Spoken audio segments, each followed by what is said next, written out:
क्या आप जानते हैं, एक दशक ऐसा था जहां लोग सोच के भी डर जाते थे कि किसी तरह का ट्यूब मुंह के जरिए आपके पेट तक पहुंचा दिया जाए।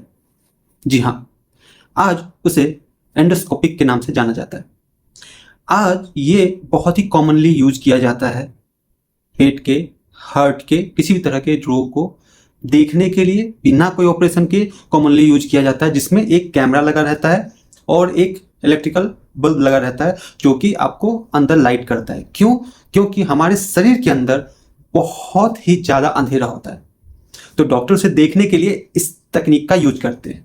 लेकिन क्या आपको पता है कि ये टेक्निक कहाँ से विकसित हुआ? तो चलिए इस वीडियो में हम आपको उसी तकनीक के बारे में बताते हैं, कहाँ से शुरू हुआ। तो hello everyone, welcome back to my channel. My name is Babul Singh और ये एक इन्फॉर्मेटिव वीडियो आप लोग के लिए जो आपको हैरान कर देगी।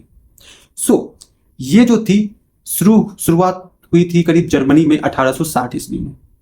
1860 ईस्वी में एक पर्सन थे जो कि साइंटिस्ट थे और डॉक्टर भी थे। उनके मन में चुल मचा कि भाई हम कैसे पेट के अंदर की आंतों को देख सके बिना कोई ऑपरेशन के। तो उन्होंने क्या सोचा कि क्या होगा अगर हम एक फिलामेंट ट्यूब पेट तक मुंह के जरिए पहुंचा दें और उसमें एक कैमरे लगे हों। बट सुनने में तो बहुत इजी लगता है, लेकिन ये इजी है नहीं, क्योंकि हमारे गले में बहुत सी तरह के नस होते हैं, मसल्स होते हैं, वोगल कॉर्ड्स होते हैं जो कि डैमेज हो सकते हैं। तो ये प्रैक्टिकली पॉसिबल नहीं था उस समय, जिस समय वो एक्सपेरिमेंट करना चाहते थे। अब उनको ये एक्सपेरिमेंट करने के लिए कोई ऐसा एक्सपर्ट चाहिए था जो ये रिस्क ले सके। तो उनके दिमाग में आया जर्मनी के स्ट्रीट आर्टिस्ट, जो कि एक तलवार निगलने वाला इंसान था। ये आप मैजिक शो बहुत ही देखे होंगे, एक बंदा तलवार पूरे अंदर ले लेता है फिर बाहर निकाल लेता है। तो उस दौर में भी ये बहुत ही प्रसिद्ध था और उनके दिमाग में वो हो गया कि जब वो बंदा तलवार निगल सकता है तो एक रॉड क्यों नहीं निकल सकता। तो उन्होंने क्या किया, एक 1.5 फीट लंबी फिलामेंट रॉड बनाई।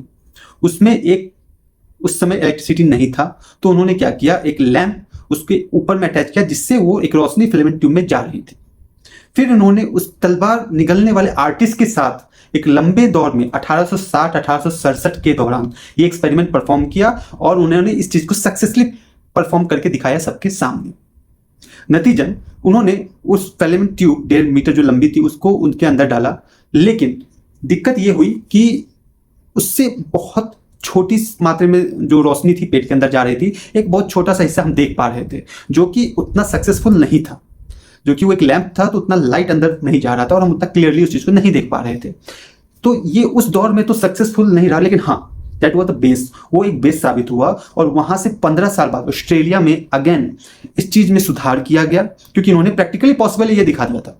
तो उन्होंने क्या किया, बस उस चीज को सुधार किया और उसमें इलेक्ट्रिसिटी से चलने वाले बल्ब लगाए, क्योंकि उस दौर में इलेक्ट्रिसिटी आ चुकी थी।